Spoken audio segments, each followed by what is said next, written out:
نحمده ونصلي على رسوله الكريم أما بعد فأعوذ بالله من الشيطان الرجيم بسم الله الرحمن الرحيم ربنا ربنا لا تزغ قلوبنا بعد إذ هديتنا وهب لنا من لدنك رحمة إنك أنت الوهاب آمین ثم آمین۔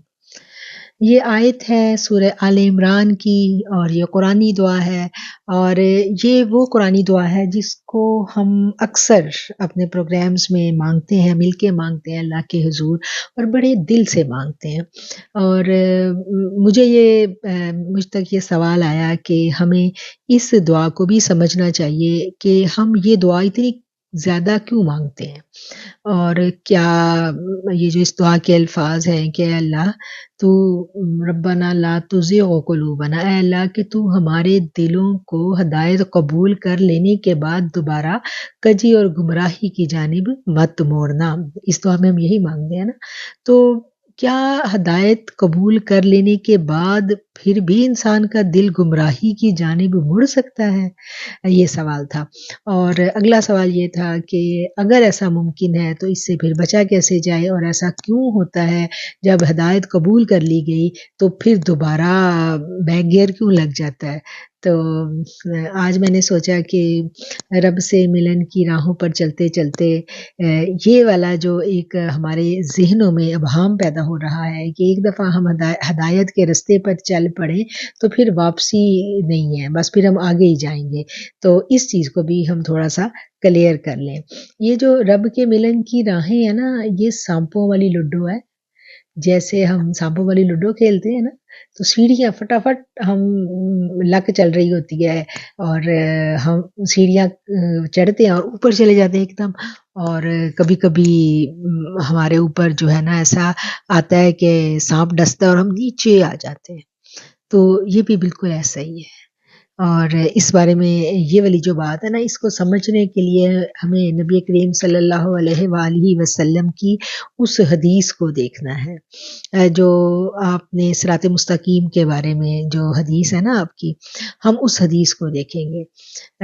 جب ہم سورہ فاتحہ پڑھتے ہیں تو سورہ فاتحہ کے سٹارٹ میں ہم اللہ تعالیٰ کی حمد و ثنا بیان کرتے ہیں، اللہ کی بڑی پیاری سی تعریفیں کر کے پھر ہم اللہ کے آگے اپنا مدعا رکھ دیتے ہیں کہ اے اللہ تو ہمیں سیدھے رستے پہ چلانا۔ پہلے تو ہم نے بڑی تعریفیں کی اللہ کی، اور تعریفیں کرنے کے بعد ہم نے اپنا مقصد جو ہے وہ آگے رکھ دیا کہ اللہ اہدنا الصراط المستقیم، تو ہمیں سیدھے رستے پر چلانا۔ تو یہ سیدھا رستہ کیا ہے؟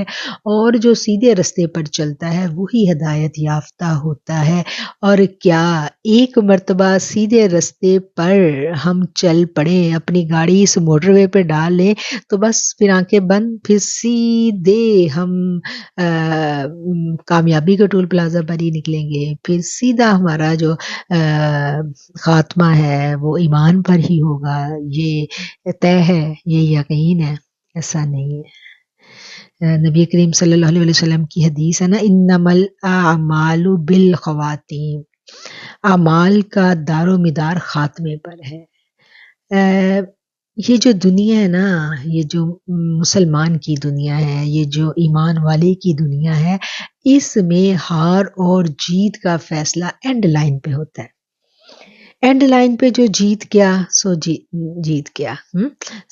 ساری زندگی اچھے عمل نہیں کیے، لیکن آپ دیکھیں کہ بالکل مرنے سے چند لمحے پہلے جس نے ایمان قبول کر لیا، اسلام قبول کر لیا، چند لمحے پہلے وہ بھی جنتی ٹھہرا۔ اور کوئی ایسا تھا کہ جو جنگ میں لڑ رہا تھا، بڑی بہادری سے لڑ رہا تھا، تو آقا علیہ الصلوۃ والسلام نے اس کو دیکھ کے کہہ دیا تھا کہ یہ جہنمی ہے۔ اللہ اکبر! تو کیا تھا کہ اس کو اتنے زخم لگے، وہ زخموں کی تاب نہ لا سکا اور خودکشی کر لی اور جہنم رسید ہوا۔ یہاں اینڈ لائن پہ فیصلہ ہونا ہے، اور اسی لیے ہمیں یہ دعا مانگنی سکھائی گئی ہے کہ اینڈ لائن بہترین ہو جائے، اور ایسا نہ ہو کہ ہم ایک دفعہ تو چڑھ گئے موٹر وے پہ، ہدایت کے رستے پہ چل پڑے ہم ایک دفعہ، اور پھر ہم یہ بھول گئے کہ یہاں کہیں بھی سانپ ڈس لے گا اور پھر ہم زیرو پہ آ جائیں گے۔ اسی لیے ہم دعا مانگتے ہیں نا کہ اللہ ہمیں ایمان کی بہترین حالت میں موت دینا، کیونکہ ایمان کی جو حالتیں ہیں نا وہ سٹیبل نہیں ہے، اس میں استقامت نہیں ہے۔ ایمان ایسی چیز ہے یا یہ گھٹتی ہے یا یہ بڑھتی ہے، ایک جگہ پہ یہ لیول نہیں رہتا، اور اس لیے ہم ایمان کی جو استقامت ہے ہم اس کی بڑی دعا کرتے ہیں نا کہ اللہ ہم اس راستے پہ استقامت کے ساتھ جمائے رکھنا، کیونکہ ہمیں نہیں پتا کہ کب ایسا شیطان ہم پہ وار کرے اور خدا نہ کرے کہ ہم میں سے کوئی پھسل جائے۔ تو اس لیے کہا گیا ہے کہ یہ جو راہ گزر ہے اس میں مل جل کے سفر کرو، اکٹھے ہو جاؤ۔ اسلام میں اجتماعی زندگی پر بڑا زور دیا گیا ہے، اسی لیے زور دیا گیا ہے تاکہ ایک ساتھی اگر لڑکنے لگے تو دوسرا اس کو بچا لے۔ اور نبی کریم صلی اللہ علیہ وسلم نے کہا تھا نا کہ میری امت جو ہے وہ کبھی بھی باطل پر یعنی غلط بات پر کبھی بھی میری امت کا اجماع نہیں ہوگا، یعنی جب بھی کوئی ایسا وقت آئے گا کہ کسی بات کا فیصلہ کرنا پڑے گا تو اگر سارے وقت کے بادشاہ بھی زور لگا لیں تو ساری امت جو ہے نا وہ بکے گی نہیں، اور تاریخ بھری پڑی ہے کہ ایسا بھی ہوا کہ ایک بوڑھا شخص حضرت امام احمد بن حنبل، صرف ایک وہ تھے جو بادشاہ کے آگے ڈٹے تھے، سارے کے سارے عالموں نے فتوے دے دیے تھے۔ تو رسول اللہ صلی اللہ علیہ وسلم کی امت جو ہے نا وہ کبھی 100% گمراہ نہیں ہوگی، اللہ تعالیٰ بچا لے گا، اور اسی کی ہم دعا مانگتے ہیں کہ اللہ ہمیں بچائے رکھنا۔ اور صراط مستقیم کو سمجھنے کے لیے نبی کریم صلی اللہ علیہ وآلہ وسلم کی اس حدیث کو ہم دیکھیں گے۔ آقا علیہ الصلوۃ والسلام نے فرمایا صراط مستقیم ایک رستہ ہے جس کے دونوں طرف دروازے ہیں اور دروازوں پر پردے لٹک رہے ہیں۔ صراط مستقیم کے دروازے پر ایک پکارنے والا پکار رہا ہے جو کہتا ہے اے لوگو تم سب کے سب اس سیدھی راہ پر چلے جاؤ، ٹیڑھی ترچھی ادھر ادھر کی راہوں پر مت جاؤ، اور اس رستے سے گزرنے والا کوئی شخص جب ان دروازوں میں سے کسی ایک کو کھولنا چاہتا ہے تو ایک پکارنے والا کہتا ہے خبردار اسے مت کھولنا، اگر کھولا تو اس راہ لگ جاؤ گے اور صراط مستقیم سے ہٹ جاؤ گے۔ صراط مستقیم تو اسلام ہے، دیواریں اللہ کی حدیں، کھلے ہوئے دروازے اللہ کی حرام کردہ اشیاء، اور دروازے پر پکارنے والا قرآن کریم، اور اللہ اور راستے کے اوپر سے پکارنے والا زندہ ضمیر جو ہر ایمان والے کے دل میں اللہ کی طرف سے بطور واعظ موجود ہوتا ہے۔ یہ سنن ترمذی کی روایت ہے، اور نبی کریم صلی اللہ علیہ وآلہ وسلم نے اس حدیث میں ہمیں سمجھا دیا کہ صراط مستقیم جو ہے وہ کیا ہے، یعنی صراط مستقیم پر ہم چل پڑے۔ صراط مستقیم کا آپ نے بتا دیا نا کہ وہ اسلام ہے، ہم کہتے ہیں نا اہدنا الصراط المستقیم، صراط مستقیم کیا ہے؟ اسلام ہے، اور پھر اس پر جب ہم چل پڑتے ہیں، نکل پڑتے ہیں اللہ کے رستے پر، اسلام کو قبول کر لیا، اسلام کے مطابق زندگی گزارنا چاہتے ہیں، تو یہ نہیں ہے کہ بڑی آسانیوں کے ساتھ ہم گزار لیں گے، قدم قدم پہ قدم قدم پہ جو ہے نا وہ امتحان آتے ہیں۔ کہا گیا نا کہ دروازے دونوں طرف کھلے ہوئے ہیں اور ان دروازوں پر پڑتے ہیں، انسان کبھی ادھر لڑکنے لگتا ہے کبھی ادھر لڑکنے لگتا ہے، لیکن کیا ہے کہ قرآن سے جڑ جانا اسے بچا لیتا ہے، اور پھر اس کے اندر ایک ضمیر موجود ہے جو اس کی رہنمائی کرتا رہتا ہے۔ تو گویا میں یہ بات سمجھ میں آ گئی کہ ایک دفعہ اسلام کو قبول کر لینے کے بعد ہم سیف زون میں نہیں ہیں۔ سیف زون میں جانے کے لیے ہمیں جہد مسلسل چاہیے، مسلسل، وہ کہا گیا نا، اللہ تعالیٰ نے کہا تھا وَجَاهَدُوا، اور تم مجاہدہ کرو، یہ مسلسل کوشش ہے، مسلسل کوشش ہے۔ کہیں پر بھی مومن اطمینان سے نہیں بیٹھتا، اطمینان ہے ہی نہیں۔ مومن کو اطمینان کب ملنا ہے؟ جب فرشتوں نے اسے لینے آنا ہے سلامن سلامہ کے ساتھ، پھر اس نے دیکھ کے خوش ہو جانا ہے کہ الحمدللہ آج میری کوشش بار آئی اور میرا ایمان پہ خاتمہ ہو گیا۔ اللہ تعالیٰ ہم سب کا ایمان پہ خاتمہ کرے۔ وہ لمحہ ہے مطمئن ہو جانے کا، جب فرشتے کہیں گے یا ایتھا النفس المطمئنہ، جب تک وہ لمحہ نہیں آتا ہم سیف زون میں نہیں ہیں۔ ہمیں مسلسل جو ہے نا جدوجہد کی ضرورت ہے۔ یہی جدوجہد ایک مومن جو ہے وہ اپنی ساری زندگی کرتا رہتا ہے۔ اسی لیے کہا گیا نا کہ مومن کے لیے ضروری ہے، لازم ہے، فرض کر دیا گیا اس پر علم حاصل کرنا، اور دین کا علم حاصل کرنا بڑا ضروری ہے۔ علم کے بغیر جو ہے نا ہم اپنے آپ کو نہیں بچا سکتے۔ جب تک ہمیں صحیح معنوں میں اسلام کی، دین اسلام کی روح سے آگہی حاصل نہیں ہوگی، ہم اپنے ایمان کو نہیں بچا پائیں گے۔ تو ہم آتے ہیں اپنے موضوع کی طرف۔ ہمارا موضوع یہ تھا کہ ربنا لا تزغ قلوبنا بعد اذ ہدیتنا۔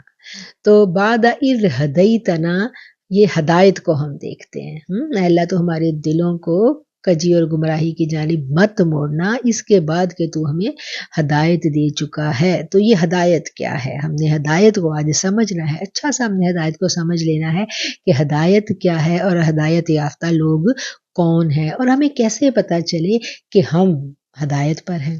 یہ ساری کی ساری باتیں آج انشاءاللہ ہم سمجھیں گے۔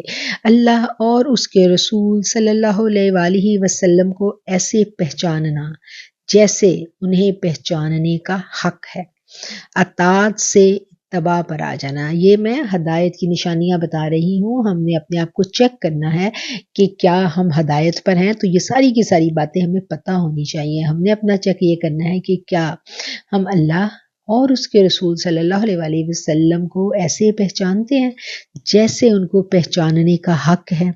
اطاعت سے اتباع پر آ جانا۔ اطاعت اور اتباع کا فرق جو ہے وہ ہم سورہ آل عمران میں پڑھ چکے ہیں کہ اطاعت جو ہے وہ جن باتوں کا اللہ اور اس کے رسول صلی اللہ علیہ وآلہ وسلم نے ہمیں حکم دیا، ان باتوں پر عمل کرنا کیا ہے؟ اطاعت ہے۔ اور اتباع کیا ہے؟ کہ جن کا آپ نے حکم نہیں دیا لیکن آپ نے وہ سب کچھ کیا، جیسا جیسا آپ نے کیا، آپ کی ایک ایک سنت کو محبتوں کے ساتھ اپنا لینا، یہ ہے اتباع۔ اور اتباع محبت کے بغیر ممکن ہی نہیں ہے۔ ایک عمل آپ نے کہا ہی نہیں کرنے کا، ہمارے پاس تو چھوٹ ہے نا، آپ نے نہیں حکم دیا تو ہم نہ کریں، لیکن محبت کا تقاضا ہے، جس سے پیار کیا جاتا ہے نا، پھر اس کی ایک ایک چیز کو اپنایا جاتا ہے۔ وہ کہتے ہیں نا کہ جب کوئی کسی سے بہت زیادہ محبت کرتا ہے تو اس شخص کی شبیہ اس کے چہرے پر آ جاتی ہے۔ یعنی محبت میں ایسی قوت ہوتی ہے کہ اس چہرے کا رنگ، اس چہرے کی جو خوشبو ہوتی ہے اس وجود کی، وہ دوسرے سے آنے لگتی ہے۔ جیسے ہم دیکھتے ہیں اکثر، اگر ہمیں اپنی ماں سے بڑا پیار ہے تو ماں کے جانے کے بعد ہمیں اپنا کوئی نہ کوئی ایک بہن بھائی ایسا ہوتا ہے جو ماں کی بڑا قریب ہوتا ہے، تو ہمیں وہ اچھا لگنے لگتا ہے، ہمیں ایسے لگتا ہے ہماری ماں کی شب ہے اس میں، تو وہ اس سے ہمیں بڑا پیار ہو جاتا ہے۔ بالکل اسی طرح جس سے محبت کی جاتی ہے نا، اس کی شب ہمارے اوپر آ جاتی ہے۔ تو رسول اللہ صلی اللہ علیہ وسلم سے جب ہم محبت کرتے ہیں، شدید محبت کرتے ہیں، تو پھر کوئی سنت جو ہے نا پھر چھوڑنے کو جی نہیں چاہتا۔ اور صحابہ کرام کی محبت جو تھی نا، وہ ایسی ہی تھی کہ وہ مکمل طور پر اتباع پر تھے۔ اور اگر آج ہمارا ایمان اتنی کاملیت کے درجے پر نہیں ہے تو ایٹ لیسٹ ہمیں کوشش میں رہنا چاہیے کہ ہم سنتوں کو تلاش کرتے رہیں اور کوشش کریں کہ ہم ان کو اپنا سکیں۔ جس کو ہدایت نصیب ہو جاتی ہے پھر وہ چین سے نہیں بیٹھتا، پھر وہ کیا ہے؟ پھر اللہ تعالیٰ نے قرآن میں کہا ہے، اور وہ آگے ہی بڑھنے والے ہیں، والسابقون السابقون، پھر وہ آگے ہی بڑھنے والے ہیں، سبقت ہی لے جانے والے ہیں، پھر وہ بڑھ بڑھ کے نیکیاں کرتے، پھر ان کو چین نہیں آتا، پھر وہ ہوتا ہے نا کہ لیاہور، بس اور بتاؤ کیا کرنا ہے، اور بتاؤ کیا کرنا ہے۔ 5 نمازیں پڑھ لی، چلو تہجد بھی پڑھ لیتے ہیں، چلو چاشت بھی پڑھ لیتے ہیں۔ اچھا پھر وہ پوچھیں گی جی اچھا چاشت میں اور اشراق میں کیا فرق ہے؟ یہ دونوں نمازیں ہم اکٹھی پڑھ سکتے ہیں؟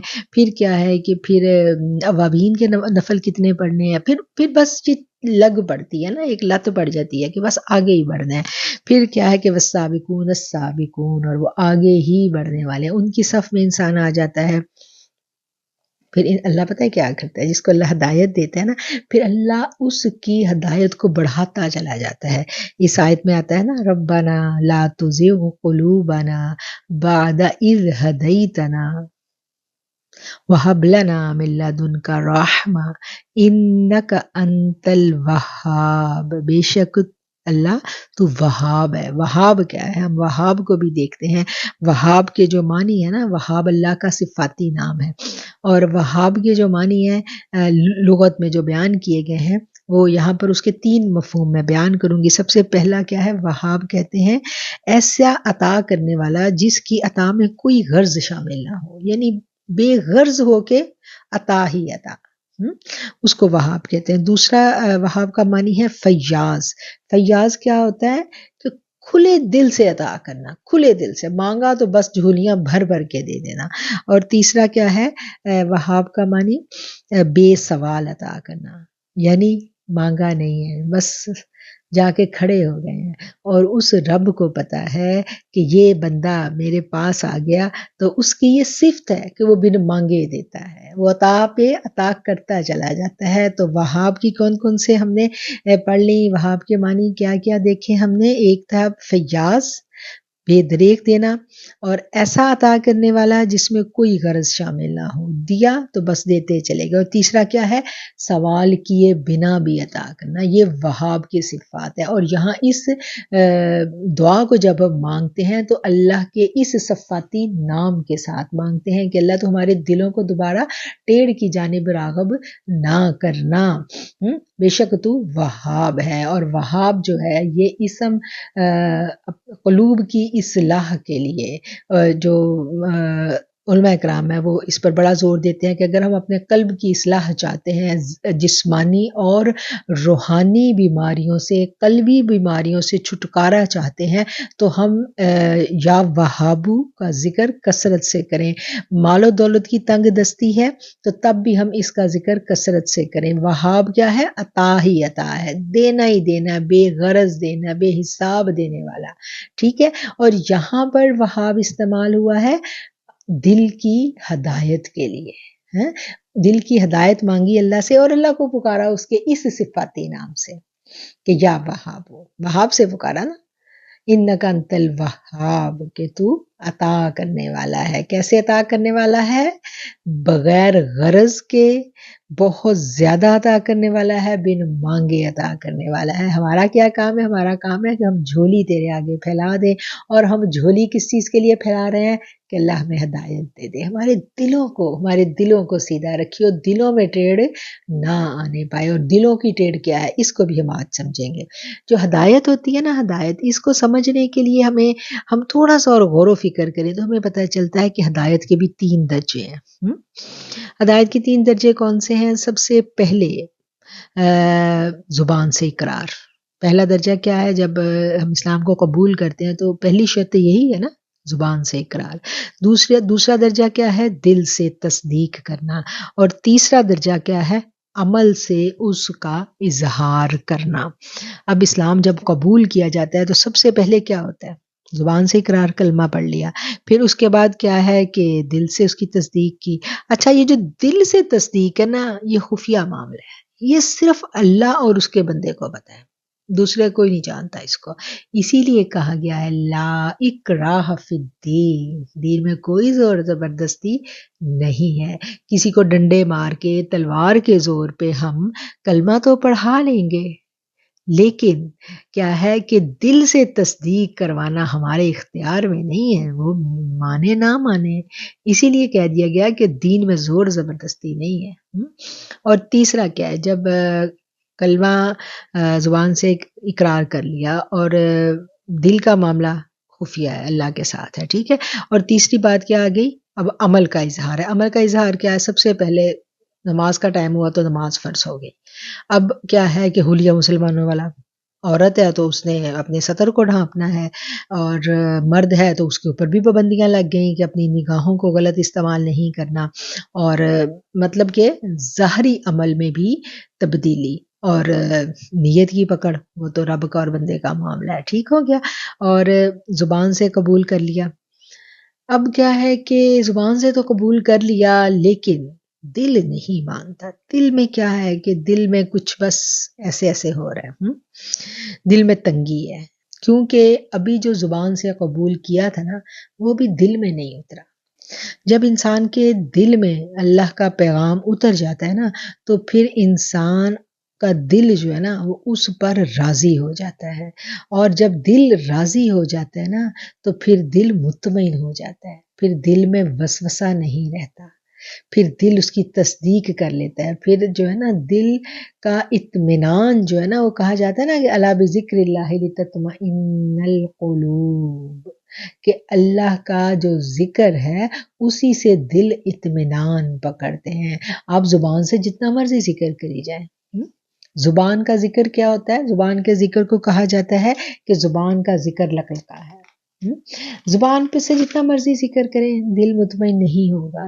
دل کب مطمئن ہوتا ہے؟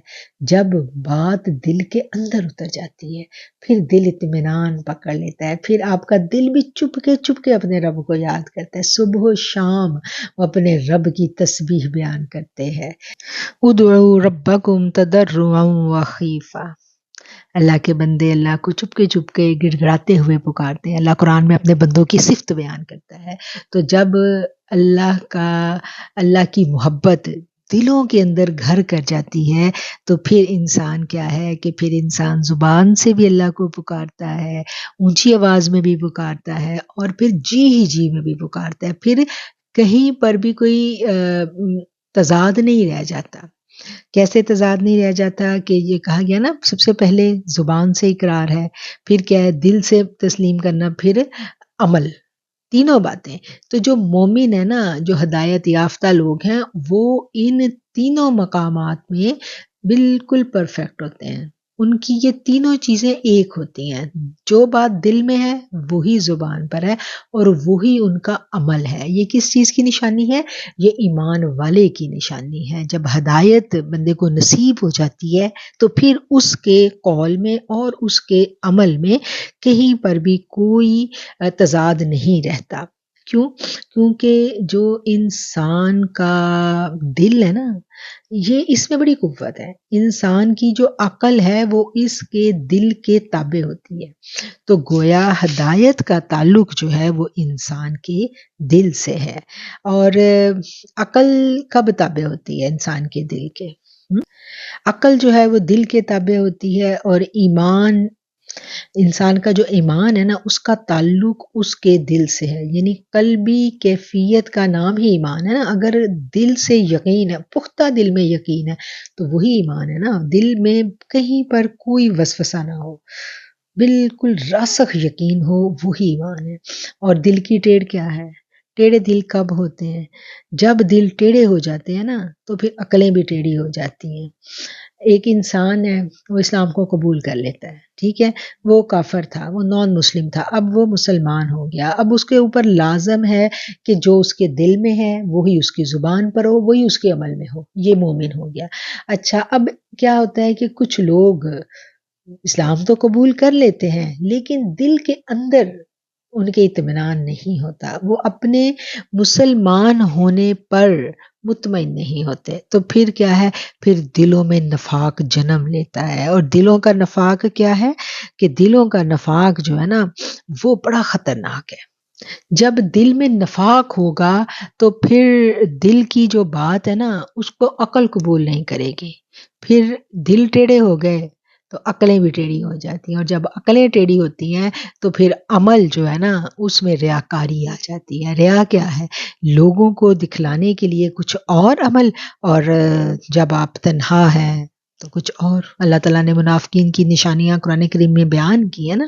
اور قرآن کریم ایسی کتاب ہے کہ جس کو آپ جب ہاتھ میں پکڑتے ہیں نا، کھولتے ہیں، پہلی تو سورہ فاتحہ نا وہ تو دعائیہ کلمات ہے، اور اس کے بعد جب قرآن کو آپ شروع کرتے ہیں تو ابتدا میں ہی قرآن نے کہہ دیا بسم اللہ الرحمن الرحیم الف لام میم ذالک الکتاب لا ریب فیہ. یہ وہ کتاب ہے جس میں کوئی شک نہیں ہے. اس کتاب میں شک نہیں کرنی، اس کتاب میں شک کی کوئی گنجائش ہی نہیں ہے. جو شک کرے گا اس کو یہ کتاب ہدایت نہیں دے گی. یہ اس سے اگلی آیت نے بتا دیا ہدی للمتقین للمتقین، یہ ہدایت ہے متقین کے لیے، تقوی والوں کے لیے۔ اور تقوی والے کون سے ہوتے ہیں؟ جن کے دل راسخ ہوتے ہیں، جو اپنے مسلمان ہونے پر راضی ہوتے ہیں، جو اللہ اور اس کے رسول صلی اللہ علیہ وآلہ وسلم کو اپنا رب اور اپنا رسول مانتے ہیں، دل سے ان کے ساتھ محبت کرتے ہیں، وہی ایمان والے ہیں۔ اور جب دل سے پختہ یقین ہو، دل سے ہر طرح کا شک نکل جائے، تو پھر دل سیدھے ہیں، پھر دل ہدایت پر ہے، اسی ہدایت پر جس کی ہمیں یہاں دعا مانگنی سکھائی گئی۔ اور اس آیت سے جو پچھلی آیت ہے، اس آیت کو ہم دیکھیں تو اس میں ہمیں کیا بتایا گیا تھا کہ یہی کلام پاک ہے، اس میں کچھ آیات ایسی ہیں جن کے دلوں میں ٹیڑھ ہوتا ہے نا، وہ ان آیات میں پڑ جاتے ہیں۔ متشابہات کا ذکر آیا تھا نا پہلے سورہ بقرہ میں، سورہ آل عمران میں، سوری۔ تو کیا ہے کہ دلوں کی ٹیڑھ کو ہم نے سمجھ لیا کہ دل کب ٹیڑھے ہوتے ہیں؟ دل اس وقت ٹیڑھے ہوتے ہیں جب اللہ کے پیغام کو مکمل طور پر وہ قبول نہیں کرتے، اور جن کے دلوں میں ٹیڑھ ہوتا ہے ان کا ایمان جو ہے وہ نفاق کی جانب چل پڑتا ہے۔ اچھا، اس کے بھی ہم دیکھیں تو درجے ہوتے ہیں نا۔ پہلا درجہ ہم نے دیکھا سب سے پہلے کیا تھا کہ زبان سے اقرار کر لیا۔ جب زبان سے اقرار کر لیا تو ابھی دل کو یقین نہیں آیا، دل کو یقین نہیں آیا، صرف زبانی اقرار ہے، تو اس کو ہم کہیں گے کہ یہ بندہ بھی لکلکے میں ہے۔ اور جب دل میں یقین آیا تھوڑی دیر کے لیے، اور جب اپنے کیا کہنا چاہیے کہ گمراہ لوگوں میں بیٹھے، بدعقیدہ لوگوں میں بیٹھے، اور اسلام دشمنوں میں بیٹھے، ایمان کی کیا کہنا چاہیے نفس پرستی میں لگ گئے، تو پھر کیا ہے، وہ چلا گیا، پھر شک آ گیا، کبھی شک کبھی یقین، سینٹر والی پوزیشن، اس کو کہتے ہیں کہ یہ وسوسے میں ہے۔ ایمان تو ہے لیکن ابھی وسوسہ ہے، ابھی یقین کامل حاصل نہیں ہوا۔ اور تیسرا جو درجہ ہوتا ہے نا، وہ ہوتا ہے یقین کامل کا۔ یقین کامل کب حاصل ہوتا ہے؟ جب مشاہدہ ہو جاتا ہے۔ اور مشاہدات کب ہوتے ہیں؟ مشاہدہ اس وقت ہوتا ہے جب یقین کامل جو انسان جو ہے نا، وہ یقین کے سفر پر نکلتا ہے، یعنی اب اس کو وسوسہ آتا ہے، وہ فوراً لاحول پڑتا ہے، اللہ پر بھروسہ کرتا ہے، اللہ کی ہاں اپنی فرما برداری کو بڑھا دیتا ہے۔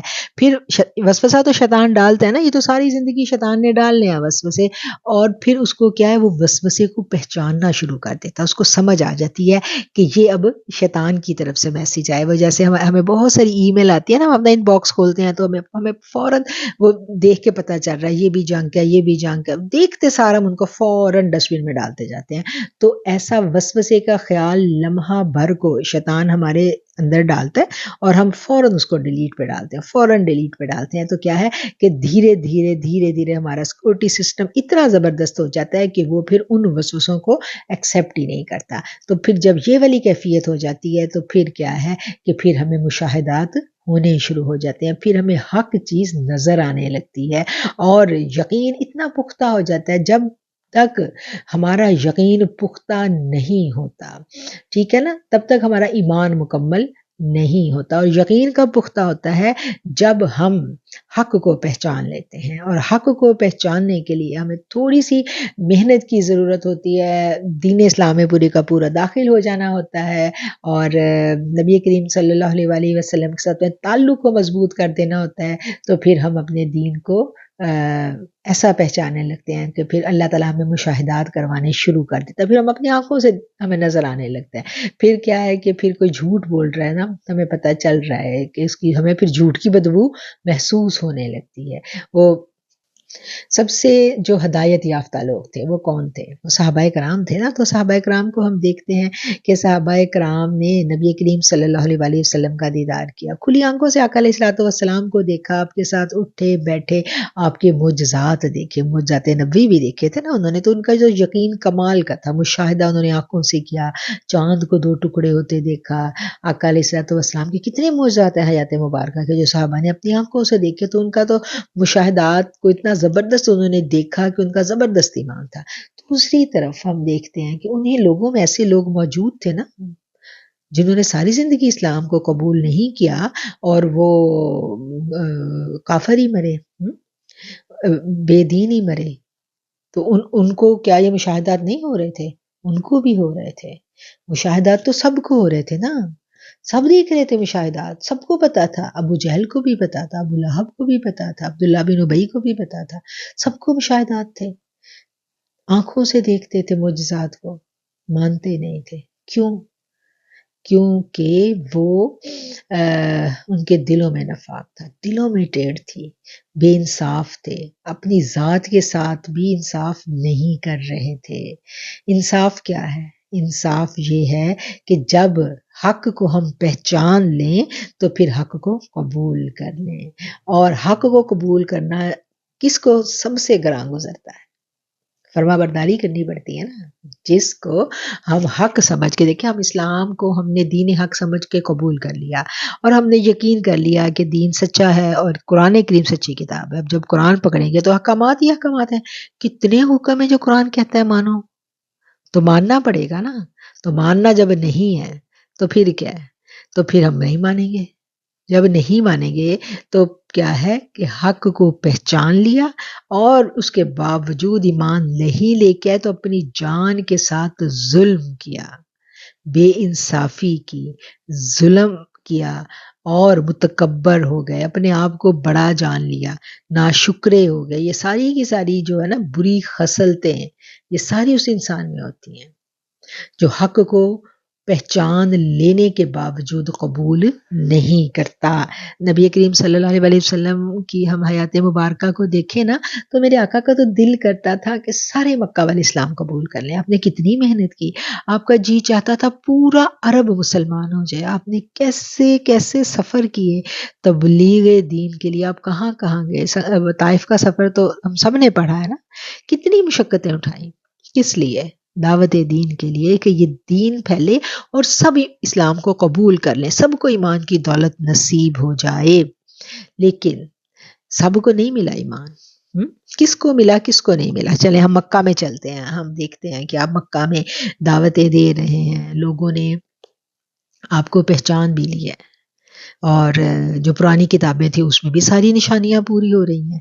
اب اس دعوت حق کو کون قبول نہیں کر رہا؟ ہم قرآن میں سورہ بقرہ میں ہی ہم نے پڑھا نا، وَيَهْدِي مَن تَشَاءُ، اور اللہ ہدایت دیتا ہے من تشاء، جس کو چاہتا ہے۔ ہم اس آیت کو بھی ساتھ سمجھتے ہیں کہ اللہ کس کو چاہتا ہے کہ ہدایت ملے؟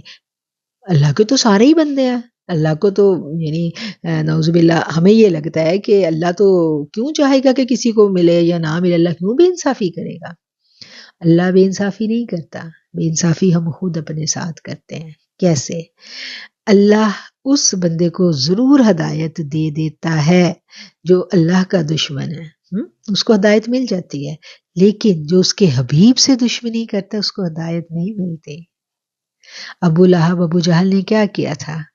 انہوں نے آقا علیہ الصلوۃ والسلام سے دشمنی کی تھی، آپ کی ذات اقدس کو انہوں نے نیچے دکھانا چاہا تھا۔ تو جو اللہ کے حبیب سے دشمنی کر لیتا ہے نا، پھر اللہ کہتا ہے اس کو میں ہدایت نہیں دوں گا، پھر وہ کافر ہی مرے گا۔ اور جو ان کے ادب میں کمی کر لے، اس سے تو اللہ توبہ کی توفیق ہی چھین لیتا ہے۔ سورہ حجرات میں ہے نا، حبطت اعمالہم، ان کے اعمال ضائع ہو گئے اور ان کو خبر بھی نہیں ہے۔ تو کیا ہے کہ یہ سارے کا سارا جو ہدایت کا اور گمراہی کا جو دار و مدار ہے، یہ کس پر ہے؟ یہ انسان کی اپنی نیت پر ہے۔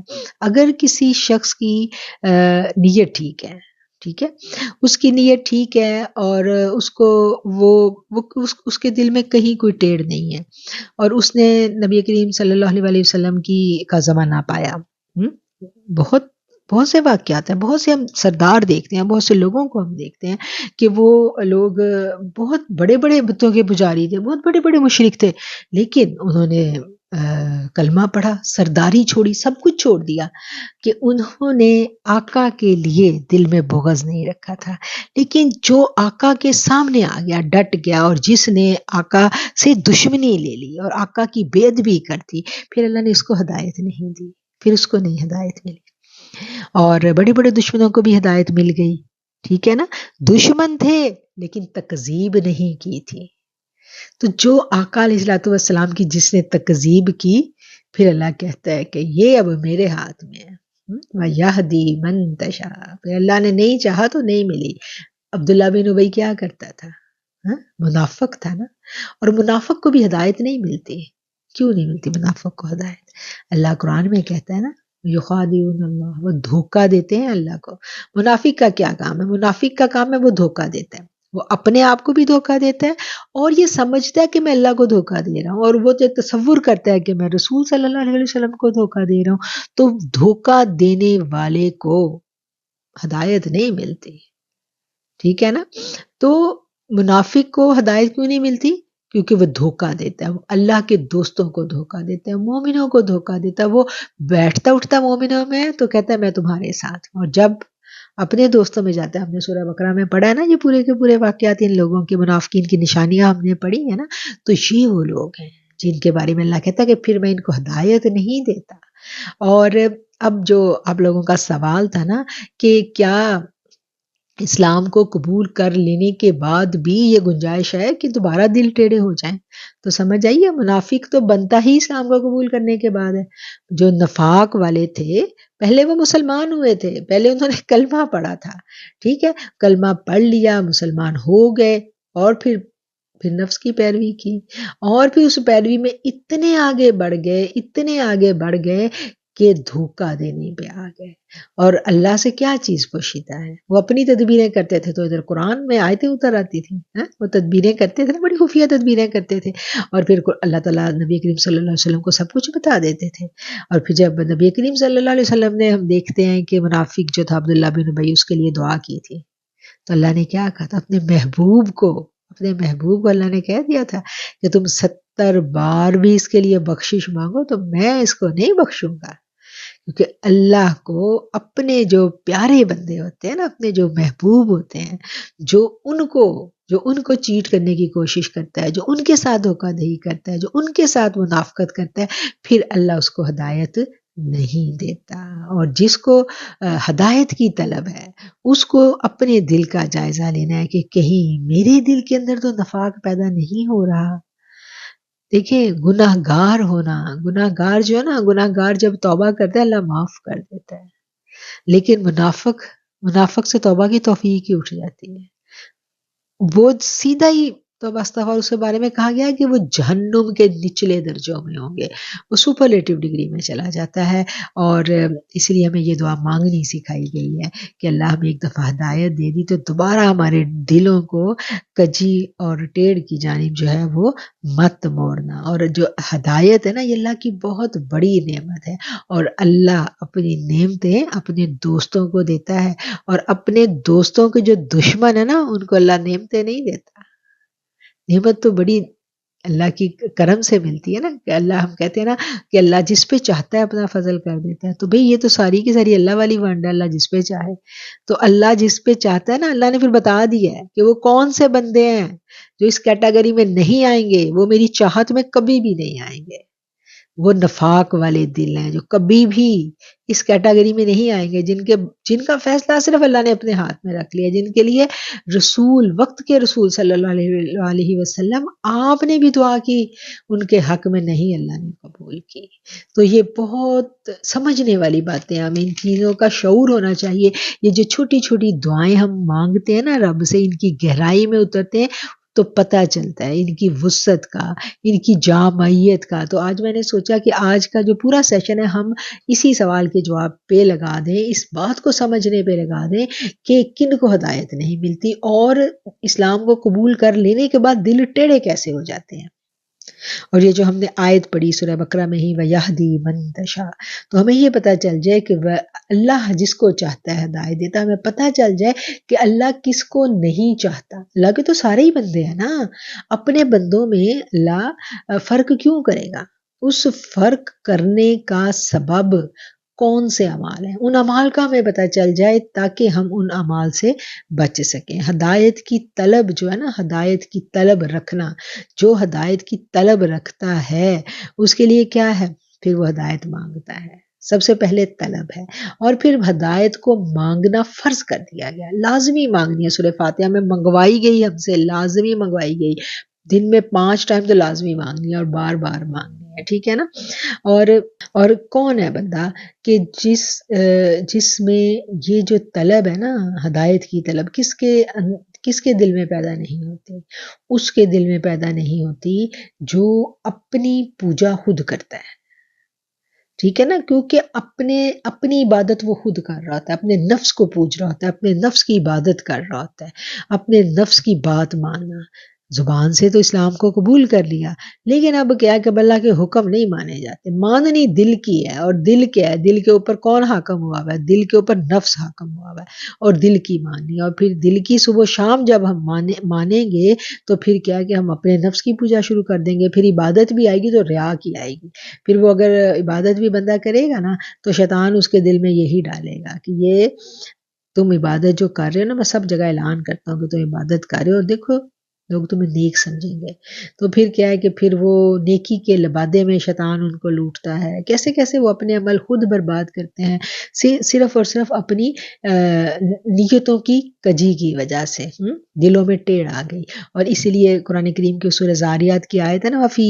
أَنفُسِكُمْ أَفَلَا تُبْصِرُونَ، کہ تم خود اپنے جانوں پر غور کیوں نہیں کرتے، اپنے نفسوں پر خود غور کیوں نہیں کرتے، ذرا سا رک کے، ذرا سا ٹھہر کے ہم ان آیتوں پر غور کریں۔ اور مجھے یہ بات بہت اچھی لگی کہ اس باریک سے پوائنٹ کو ہم نے جاننے کی کوشش کی، سمجھنے کی کوشش کی کہ یہ جو دعا ہم بار بار مانگ رہے ہیں اپنی تمام نشستوں میں اکثر ہم یہ دعا مانگتے ہیں، تو اس دعا کی گہرائی کو، حالانکہ ہم یہ آیات پڑھ چکے ہیں لیکن اس کو ہم نے دوبارہ جاننا چاہا، کیوں؟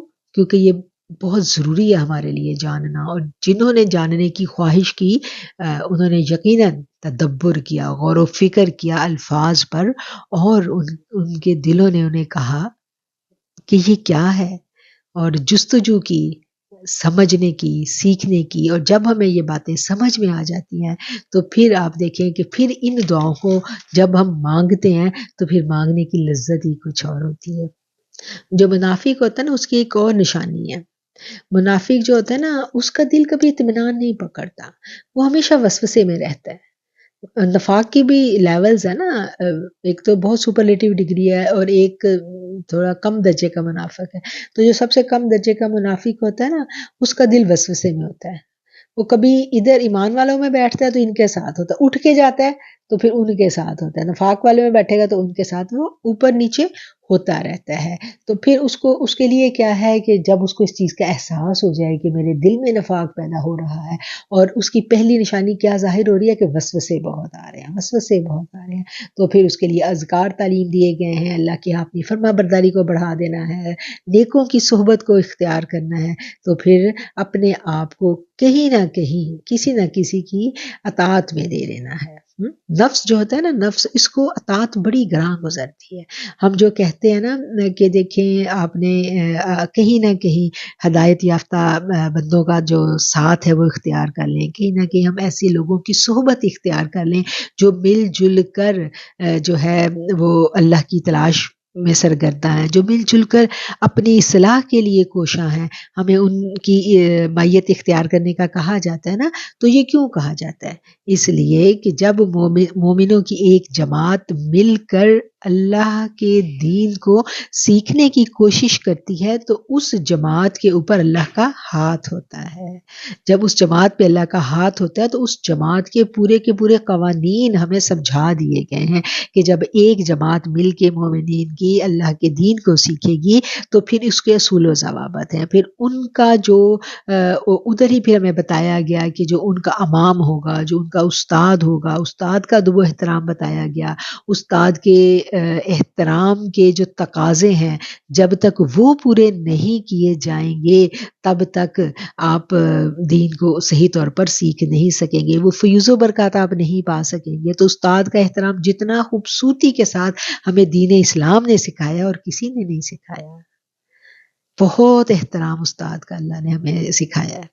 سکھایا نا، ہم سب نے پڑھا ہے، بچپن سے ہم پڑھتے آ رہے ہیں نا استاد کا احترام، اور دین کے استاد کا احترام کتنا ضروری ہے۔ اور کیا ہے کہ پھر ہمیں اس کی ہر بات ماننی پڑتی ہے، کیونکہ استاد وہ کچھ جان رہا ہوتا ہے جو آپ نہیں جانتے، وہ کچھ دیکھ رہا ہوتا ہے جو آپ کو نظر نہیں آ رہا ہوتا، اور سم ٹائم ایسی باتیں آپ کو اس کی ماننی پڑ جاتی ہیں جس کو آپ کی عقل نہیں مان رہی ہوتی، کیونکہ ابھی آپ کی عقل فہم کے اس لیول پر نہیں پہنچی ہوتی۔ تو پھر کیا ہے کہ آپ کا نفس بڑا تڑپتا ہے، بڑا پھڑکتا ہے، وہ کہتا ہے کہ ہم سے یہ کیوں منوایا جا رہا ہے، ہم سے استاد یہ کیوں منوا رہا ہے۔ نفس کو سدھارنے کے لیے کسی نہ کسی کی اطاعت ضروری ہے، نفس کو کسی نہ کسی کی اطاعت میں دیا جاتا ہے، اور یہ جو اطاعت ہے، یہ اساتذہ کرام اور جماعت کا جو سسٹم ہے اسلام میں، اور اسی طرح پیری مریدی جو ہے اسلام میں، یہ سارے کا سارا جو سسٹم ہے وہ انہی یہ سارے کا سارا جو سسٹم ہے وہ انہی باتوں پر استوار کیا جاتا ہے۔ اسلام میں ہم دیکھتے ہیں کہ امامت کا تصور، امامت کا تصور ہے نا کہ 3 لوگ بھی اگر سفر اکٹھے کریں تو اس میں تینوں آپس میں ایک امام مقرر کر لیں، پھر اس امام کی بات جو ہے وہ باقی 2 کو لازمی ماننی پڑے گی۔ اولو الامر کی اطاعت کہا گیا ہے نا اسلام میں، اس کا کتنا تصور ہے، کتنا سختی کے ساتھ کہا گیا ہے کہ اپنے امام کی بات مانو، اپنے استاد کی بات مانو، اگر ایک جماعت ہے تو اس کا ایک استاد ہوگا، اس استاد کی اطاعت کرنی سب پر لازم ہوگی۔ اگر کوئی یہ کہے کہ میں اپنے استاد کی ایک بات مانوں گا اور دوسری نہیں مانوں گا، تو ایسا نہیں ہے۔ ایسا اس کا مطلب ہے کہ وہ بھی اپنے نفس کی پوجا میں ہی پھنسا ہوا ہے۔ استاد کے پاس جب آپ آ گئے ہیں تو پھر آپ نے استاد کی فرما برداری پوری کی پوری کرنی ہے، کیونکہ آپ یہ مان کے آئے ہیں کہ یہ جو ہمارا استاد ہے، یہ ہم اس کے پاس اس لیے آئے ہیں کہ اس کے پاس ہم سے زیادہ علم ہے، اور یہ ہمیں اللہ کے قریب لے کے جائے گا، ہم اس سے سیکھنے آئے ہیں۔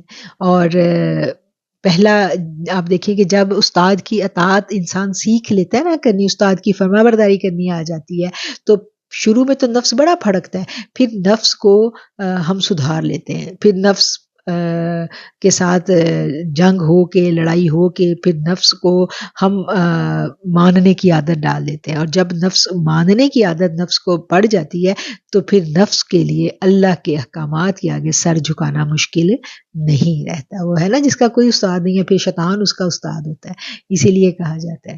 تو اس لیے یہ سب سے ایک ابتدائی تربیت کا طریقہ ہے جو استاد اور شاگرد کا طریقہ ہے، اور جب جب استاد کی بات ماننے میں ہمیں دل میں پس و پیش آئے، اسی وقت ہمیں لاہور پڑھنی ہے، ہمیں اپنے دل کے نفاق کا جائزہ لینا ہے، کیونکہ یہ دل کا نفاق ہے جو ایسا نہیں کرنے دے رہا۔ اگر دل ہمارا اپنے استاد کے لیے پاک ہے، اپنے استاد کے لیے ہمارا دل صاف ہے، تو پھر کیا ہے کہ پھر ہمیں اس کی بات ماننی مشکل نہیں لگے گی، کیونکہ ہم دراصل اس کی بات نہیں مان رہے ہوتے، دراصل ہم اللہ کی بات مان رہے ہوتے ہیں، اور ہم اس پہ بھروسہ کر رہے ہوتے ہیں کہ یہ ہمیں اللہ کے قربت میں لے کے جائے گا، اللہ کی قربت کا سفر، اللہ کا پیغام وہ ہم تک پہنچاتا ہے۔ ہم اس سے اللہ نے کتنا زیادہ ادب کا کہا ہے، استاد کے ادب کا کتنا زیادہ اسلام میں زور دیا گیا ہے کہ ایک لفظ بھی کوئی تمہیں سکھا دے تو تم، ہم سب نے وہ ساری حدیثیں پڑھی ہوئی ہیں، میں ان کا اعادہ نہیں کروں گی، ہم سب یہ ساری باتیں جانتے ہیں۔ تو یہ باتیں سیکھنے کی ہیں کہ بالکل جو اکیلا مسلمان ہے اس کی مثال دی گئی ہے اکیلی بھیڑ کے اوپر۔